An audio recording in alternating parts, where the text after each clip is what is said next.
ज्योति जी। श्री हरि। मैं गुरुदेव भगवान को कोटि कोटि प्रणाम। गुरु जी, आपसे दीक्षित हूँ, गृहस्थ हूँ, नौकरी भी करती हूँ, भजन ज्यादा नहीं कर पाती, इसलिए कुछ दिनों से मन बहुत दुखी है, मार्गदर्शन कीजिए। आप नौकरी को भी प्रभु की पूजा मान लीजिए। जो आप सेवा करते हैं उसे मान लीजिए कि ये परिवार, ये घर सब श्री जी का है और मैं श्री जी की सेवा के लिए, परिवार रूपी श्री जी की सेवा के लिए नौकरी कर रहे हूँ। और बीच बीच में स्मरण करते रहिए। कभी मन पवित्र है तो मंत्र का, नहीं तो नाम का। आपके लिए सतत विधान नहीं कि आप माला लेके सुबह से बैठ जाए। चित्त वृत्ति में हम प्रभु की सिवा और कोई आश्रय न रखें। सच्चा भजन, हम आश्रित हैं प्रभु के, हमारे आश्रयदाता प्रभु हैं और जो भी हमारी चेष्टा हो रही है प्रभु की ही सृष्टि में, प्रभु के ही लिए हो रही है, इस भावना से। और बीच बीच में प्रभु का नाम स्मरण करता रहे। कुछ दिनों में देख लो आपको ऐसा अनुभव होता। हम माला चलावें, इसके बाद काम अपना समझें, भोग राग अपना समझें, परिवार अपना समझें, तो बहुत अंतराय रहेगा।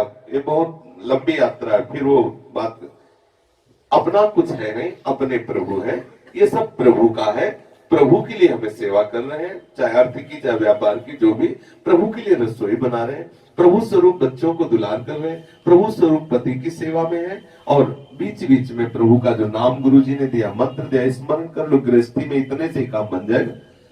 तो इसलिए सावधान होकर के उसमें भजन के लिए अंदर से दुखी होना ये अच्छी बात है कि भजन की भूख बढ़ रही है। पर हम इतना भी निराश ना हो जाए कि हमारे अंदर वो उदासी छा जाए कि हम व्यवहार ना निभा पाए। बहुत सावधान। देखो, भजन क्या करता है कि बहुत सुलझन बढ़ा, उलझन नहीं बढ़ाता, सुलझन। संसार का चिंतन उलझन बढ़ाता है और भजन सुलझा देता है। आपके पास तो छोटी मोटी गृहस्थी होगी, हमें विरक्त कहा जाता है नहीं। क्यों? तुम हमारी गृहस्थी तो सब बैठे हो, नहीं बैठे? अब बोलो, कब हम खाली हैं? सुबह से भागम भाग लगा हुआ। कितने जन है, कितना सब प्यार दुलार सबको, सबके। अच्छा, तुम्हारे घर में तो 4 लोग हैं जिनके माइंड को आपको संतुष्ट करना है, शरीर को संतुष्ट करना है। यहाँ अलग अलग स्वभाव के, अलग अलग देश के, अलग अलग भेष के, अलग अलग रुचि के, अलग, सबको संतुष्ट करना है। और सब मेरा परिवार है, सब मेरा ही तो परिवार है। अगर हम इसे केवल अपना मान लें शरीर संबंध से, अभी हम पागल हो जाए। ये मेरे प्रभु का है और मैं प्रभु का एक नौकर हूं, तो इनकी इस भाव से सेवा कर रहा हूं। तो कोई भी बड़ी से बड़ी सेवा में कोई परेशानी नहीं। मेरे प्रभु की सेवा, मैं उनका नौकर हूं। मालिक मुझे सामर्थ्य दे रहा, मैं सेवा कर रहा हूं। अभी काल से सामर्थ्य खत्म हो जाए, मैं लेट जाऊं, हमें कोई परेशानी नहीं। क्यों? हम प्रभु के लिए कर रहे हैं, प्रभु से व्यवहार कर रहे हैं, सीधे प्रभु से व्यवहार कर रहे हैं। वही बात आप भी स्वीकार कर लीजिए। कहने को हम बाबा जी हैं, लेकिन तुमसे ज्यादा गृहस्थ है। नाटक वाली बात है नहीं, तुमसे ज्यादा गृहस्थ है। तुम 2-4 से मिलते हो, हजारों से मिलते हैं। तुम्हारा महीने में कितना खर्चा होगा, यहाँ कितने खर्चा है, तुम्हारे परिवार की कितनी भोजन की व्यवस्था है, कितना बड़ा परिवार है। 50 बच्चियां भी रखते हैं, 50 बच्चे भी रखते हैं, सबकी आहार विहार की, और सबका ठीक परमार्थ बनना चाहिए, कहीं त्रुटि नहीं होनी चाहिए परमार्थ की। तुम्हारे बच्चों में तो छूट भी है ना, टेलीविजन देख लो, फिल्म देख के आओ, थोड़ा मनोरंजन करो, थोड़ा होटल में भी जाके खा पी लो। यहाँ सांस नहीं लेना, चुपचाप रोटी मांग के खाओ, दर्शन एकदम और सबको ठीक से चलना है। आप सोचो कितना बड़ा बोझ है। लेकिन हम कहीं आपको डिस्टर्ब नजर आते हैं क्या कि भाई बहुत डिस्टर्ब, बहुत बड़ी भीड़? क्यों? ये प्रभु की सेवा है।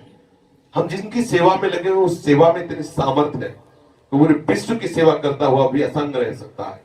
और अगर प्रभु का संबंध ना हो तो ये अकेले शरीर में फंसा पड़ा है। अकेले, वो अकेला कहीं गुफा में रहे, प्रभु से संबंध ना माने तो उतने में परेशान रहेगा। तो हम गृहस्थी है या विरक्ति है दोनों बच्चे प्रभु के, है दोनों नौकर। हमें ये वर्दी में बैठ के नौकरी करनी है, तुम्हें इस वर्दी में नौकरी करनी है।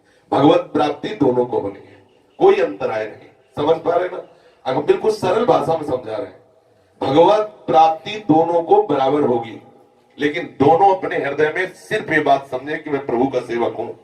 तुम्हारे लिए जितनी सेवा का विधान तुम वैसे करो। हम माला लेकर के सेवा करते हैं, तुम फावड़ा लेकर सेवा करो। दोनों एक ही प्रभु की सेवा है, इसलिए दोनों को बराबर इनाम मिलेगा। अगर आप अपना ठीक रोल निभा लेंगे, हम अपना ठीक रोल निभा लेंगे, तो दोनों को इनाम ये मिलेगा, गले लगाएगा वो परमात्मा तत्व और आपको परमानंद में डुबो देगा। गृहस्थी और विरक्ति प्रभु के चलने के मार्ग है, लेकिन जाना तो दोनों को प्रभु के पास। अब अपनी संपत्ति मानकर, अपना परिवार मानकर अपना मालिक बन बैठे तो पिटोगे। मुनीम फैक्ट्री को मालिक बनना चाहे तो मुकदमा लागू हो जाएगा उसके ऊपर। तो ये सारी सृष्टि प्रभु की है, सब परिवार प्रभु का है। आप एक सेवक हो, ऐसे बर्ताव करते भगवती स्मरण करो। तो नाथ सकल संपदा तुम्हारी और मैं सेवक समेत सुतनारी। खत्म खेल। फसाव जहां था वो ये बात अगर हम कर ले तो मुक्त हो गए। नाथ सकल संपदा तुम्हारी और मैं सेवक समेत सुतनारी। हो गया काम। इतने में ही बंधन था और वो बंधन मुक्त हो गए। तो गृहस्थी में रहते हुए आप प्रभु के भक्त हैं, और विरक्ति में रहता हुआ मैं मेरी में फंसा हो तो केवल भेष विरक्त का है, अंदर से तो बात सब गड़बड़ी है।